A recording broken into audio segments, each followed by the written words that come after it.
Assalamualaikum dan selamat sejahtera. Berjumpa lagi dengan Cikgu Waridah dalam perniagaan tingkatan 4. Masih lagi bab 1, tujuan perniagaan dan pemilikan perniagaan. Hari ini kita akan fokus kepada 1.2 iaitu bentuk pemilikan perniagaan, perkongsian. Perkongsian. Definisi perkongsian adalah kerjasama antara dua atau lebih individu bagi menjalankan perniagaan, di mana mereka bersetuju bergabung tenaga bagi menjalankan perniagaan berasaskan syarat yang dipersetujui bersama. Boleh ditubuhkan secara lisan atau bertulis. Boleh berkongsi ilmu pengetahuan, kepakaran, kemahiran, pengalaman serta bebanan tugas. Tugasan dapat diambil alih oleh rakan kongsi jika terdapat rakan kongsi yang sakit atau ingin bercuti. Kandungan perjanjian perkongsian: pertama, mestilah ada nama firma. Kedua, nama semua rakan kongsi. Ketiga, peruntukan berkaitan dengan hak dan tanggungjawab rakan kongsi. Keempat, jenis dan tempat perniagaan.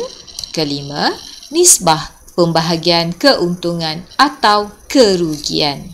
Seterusnya, cara menjalankan perniagaan dan menamatkan perniagaan. Ciri-ciri perkongsian: lingkungan dalam 2 hingga 20 orang. Ini adalah jumlah rakan kongsi. Kedua, melibatkan sesuatu profession seperti peguam dan akaunten tidak melebihi 50 orang. Dan ianya tertakluk di bawah Akta Pendaftaran Perniagaan 1956, pindaan 1978.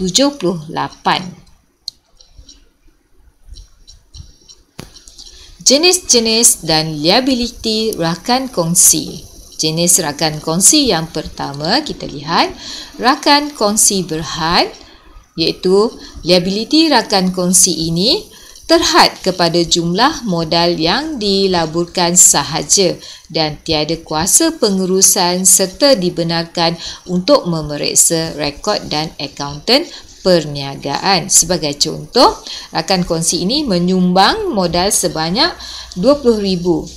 Jika ada berlaku apa-apa liability terhadap perniagaan, rakan kongsi berhad ini hanya akan menanggung sehingga setakat RM20,000 sahaja. Rakan kongsi lelap pula ialah menanggung liability tidak terhad dan tidak aktif dalam pengurusan serta menyumbangkan modal sahaja. Dia hanya bagi modal sahaja dan dia tidak ambil tahu langsung tentang tidak aktif dalam pengurusan. Namun jika berlaku apa-apa liability terhadap perniagaan, rakan kongsi lelap ini dia akan menanggung liability tidak terhad, iaitu melebihi daripada modal yang dia laburkan. Ketiga, rakan kongsi biasa. Rakan kongsi biasa ini menanggung liability tidak terhad dan berhak menguruskan perniagaan. Seterusnya, rakan kongsi aktif menanggung liability tidak terhad dan aktif dalam pengurusan serta dibayar gaji secara bulanan. Akhir sekali, rakan kongsi nominal ataupun rakan kongsi namaan, di mana namanya digunakan sebagai rakan kongsi tanpa mengeluarkan modal dan perlu menanggung liability yang tidak terhad. Biasanya orang-orang kenamaan yang ada nama, selebriti ke, dia akan membenarkan untuk menggunakan namanya. Namun jika berlaku apa-apa, dia turut menanggung liability yang tidak terhad.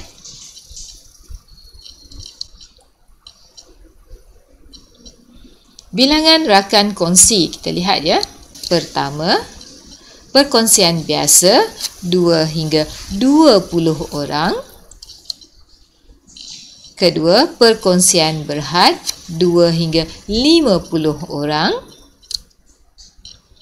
Ketiga, perkongsian liability terhad minimum 2 orang dan tiada had bilangan maksimum rakan kongsi.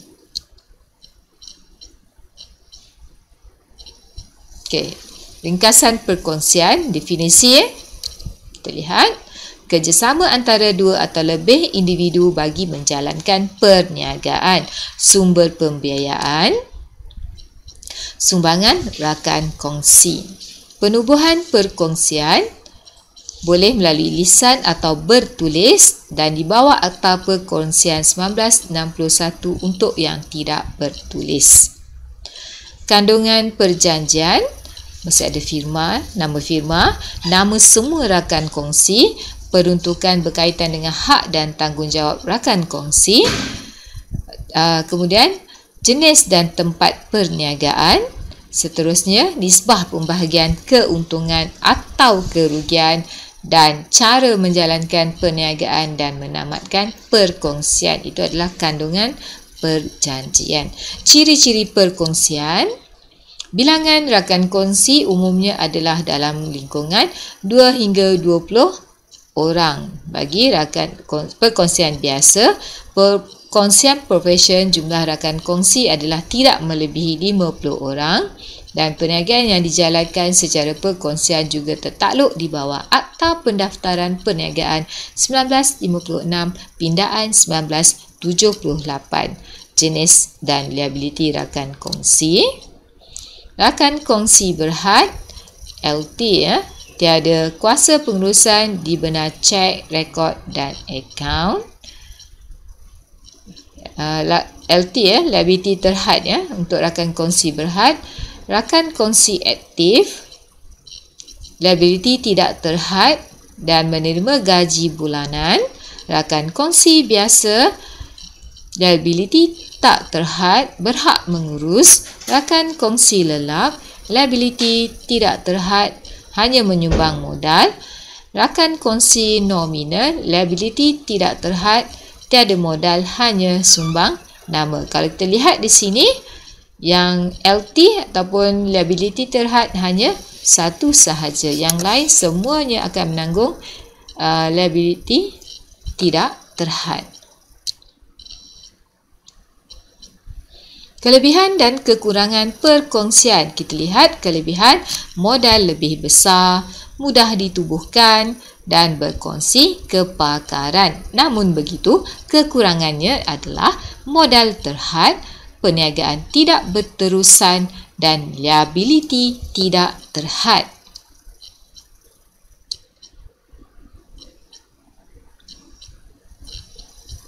Jenis-jenis perkongsian ada 3 jenis. Kita lihat tadi perkongsian biasa, iaitu terdiri daripada rakan kongsi biasa, liability tidak terhad dan hak yang sama untuk menguruskan perniagaan. Perkongsian berhad pula, liability adalah terhad setakat modal yang dilaburkan sahaja, tidak mempunyai kuasa pengurusan, menanggung semua liability perniagaan, bertanggungjawab terhadap pengurusan perniagaan dan perkongsi dibenarkan memeriksa rekod dan akaun perniagaan. Jenis perkongsian yang seterusnya, yang ketiga, perkongsian liability terhad PLT. Satu bentuk perniagaan alternatif yang diperkenalkan oleh SSM pada tahun 2013 di bawah Akta Perkongsian Liability Terhad 2012.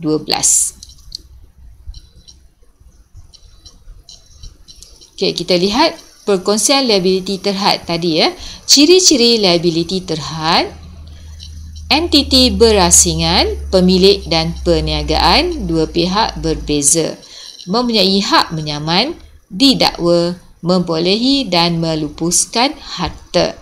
Ciri kedua, liabilitinya adalah terhad, iaitu semua rakan kongsi mempunyai tanggungan terhad setakat modal yang dilaburkan saja dan tidak melibatkan harta peribadi pemilik. Ciri ketiga, jangka hayat berterusan. Setiap perubahan yang berlaku tidak menjejaskan kewujudan atau hak liabiliti perkongsian liabiliti terhad.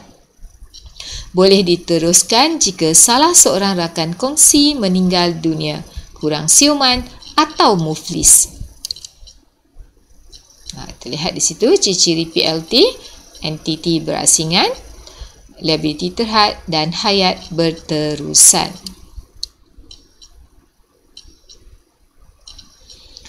Kelebihan perkongsian liabiliti terhad PLT, Yang pertama, entiti berasingan, iaitu rakan kongsi bebas daripada tindakan undang-undang yang dikenakan terhadap syarikat. Fleksibiliti perniagaan, iaitu rakan kongsi boleh meletakkan syarat-syarat tambahan menurut perjanjian perkongsian. Kelebihan ketiga, liabilitinya terhad, iaitu aset peribadi semua rakan kongsi PLT dilindungi sekiranya perniagaan muflis. Maksudnya di sini tidak terjejas aset peribadi. Keempat, penjimatan kos, iaitu tidak tertakluk kepada sistem audit. Dan pematuhan pada undang-undang berkanun. Seterusnya, tiada had bilangan maksimum atau maksimum ahli atau keperluan modal minimum. Dia boleh seberapa ramai orang yang ingin join dibenarkan. Tanggungjawab rakan kongsi. Pertama, menjaga kepentingan rakan kongsi lain. Kedua, melindungi rahsia perniagaan termasuk rahsia kewangan, maklumat perniagaan dan akaun perniagaan. Ketiga, mencari peluang dan sumber tambahan bagi memajukan perniagaan yang dijalankan. Keempat, memberi idea dan pendapat bagi menyelesaikan setiap masalah yang timbul. Ringkasan perkongsian liabiliti terhad. Kita lihat balik Definisi satu bentuk perniagaan alternatif yang menggabungkan ciri-ciri perkongsian dengan syarikat sendirian berhad.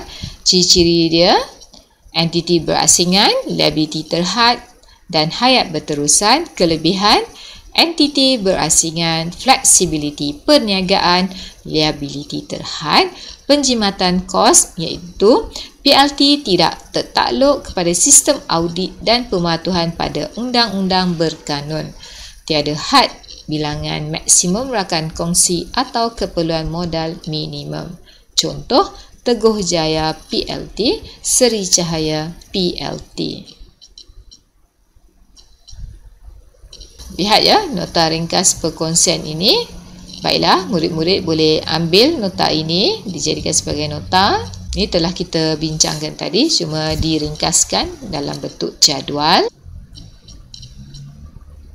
Baiklah, teknik menjawab soalan. Gambar 1 menunjukkan perbualan Encik Danish dan Encik Taufik. Encik Danish, saya ingin memulakan perniagaan menjual produk barangan komputer. Encik Taufik menjawab, saya pun berminat dengan perniagaan ini. Saya cadangkan kita mencari beberapa orang sahabat kita dan menubuhkan sebuah perniagaan menjual produk barangan komputer.